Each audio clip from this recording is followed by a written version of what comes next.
March 2016. Late night. Two friends are sitting on a couch in a small French town called Lunel. They're watching a crime show on TV. Just a normal episode, nothing unusual. Until suddenly, everything changes. On screen, a missing persons case. Photos, investigation details, interviews with the family. And a location, just a few kilometers from their home. And then, one of the friends suddenly stands up. He starts pacing the room, faster and faster, breathing heavily, muttering under his breath. His friend looks at him and asks, "What's wrong with you?" And the answer he hears next will change everything about a case that was thought to be hopeless.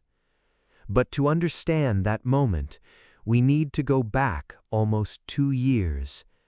June 23, 2014, around 4:30 in the afternoon.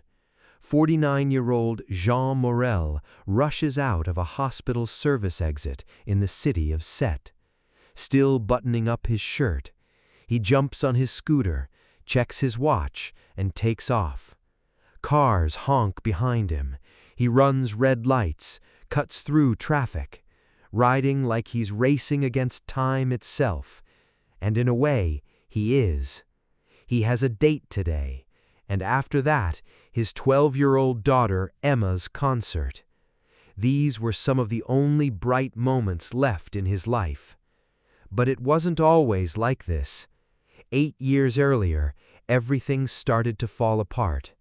Alcohol, gambling, debt. One night, while drunk, he hit his wife, Sophie. She left him, filed for divorce, and gained custody of their daughter. That was the beginning of his collapse. He moved in with his elderly mother, drank even more, and gambled away most of what he earned working as a hospital janitor. Then something else happened, something that made everything worse. Jean began an affair with a colleague, a married woman named Adele Lehman. When her husband found out, Adele took her own life. That tragedy destroyed what was left of Jean's life. After that, he shut down completely. No relationships, no direction, just survival. Until a few weeks before the disappearance, when he received a call. A woman from his past, Camille Renaud. They had known each other for years. They had briefly been involved before. Camille was unpredictable. She would disappear for weeks, cancel plans, reappear again. But around her, Jean felt alive again. So when she suggested meeting, he agreed immediately. They arranged to meet near a park close to the hospital. It was a beautiful place, cliffs, hills, a view of the sea, and hidden caves in the rocks. A perfect place for a quiet walk. Jean arrives at the parking area and sees her, Camille. He hides his phone under his scooter seat, walks up to her, and they head toward the cave path together.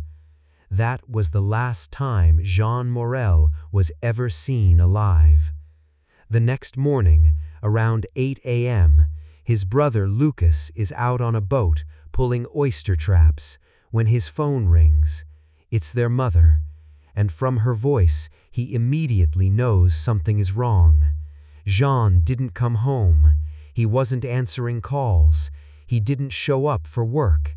And the most shocking detail, he missed his daughter's concert, something he would never do.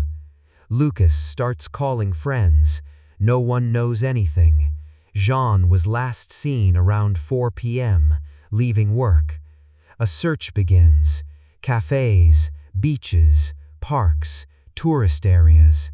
And then, a discovery.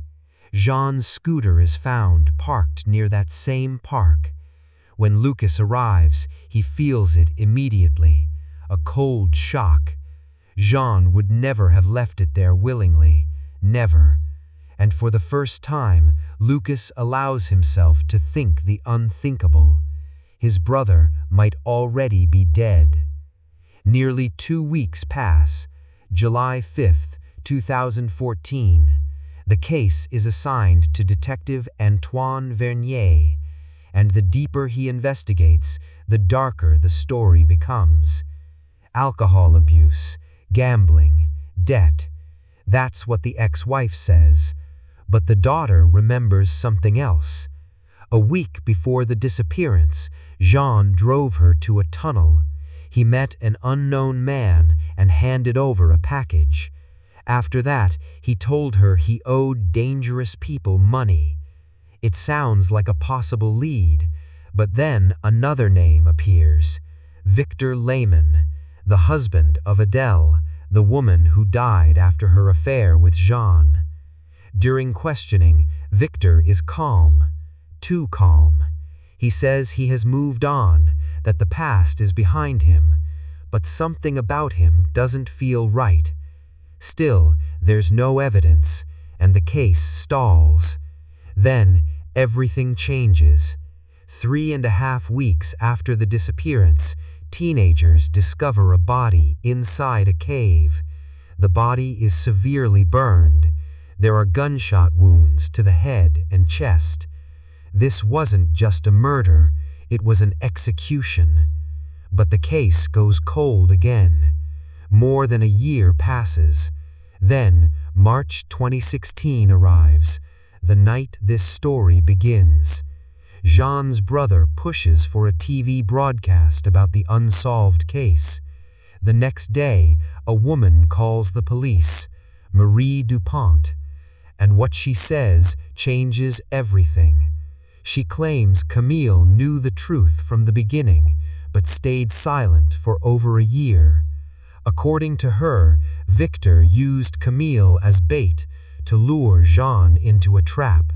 They met at the park, walked toward the caves, and inside, a masked man with a rifle was waiting. Camille realized it immediately. This wasn't intimidation, this was execution. She was forced to tie Jean up. She resisted, she cried, but she was threatened, and she complied. Then the shot, once to the head, once to the chest. The body was dragged deeper into the cave and set on fire to destroy evidence. Afterwards, Camille was threatened. Stay silent, or her and her children would die.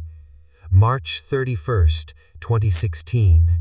Arrests: Victor Lehman and Camille Renaud. Later, investigators learned the truth. This wasn't a sudden crime. It was planned. For years, almost 5 years, Victor lived a normal life, worked, smiled, blended in, but inside he was waiting. He contacted Camille intentionally, knowing Jean would agree to meet her. He created the story about deaths, chose the location, watched them from a hill with binoculars, and when Jean entered the cave, he put on a mask, picked up a rifle, and walked in. Later, investigators found no proof of any criminal network, no real deaths, no organized crime ties, just alcohol problems and gambling issues. So what looked like a conspiracy was something far more disturbing: obsession and long-term revenge.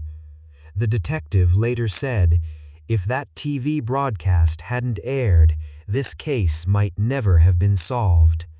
The family finally got answers, but no peace, because the truth was worse than they imagined. The killer wasn't a stranger. He had been there all along, living among them, pretending to be normal.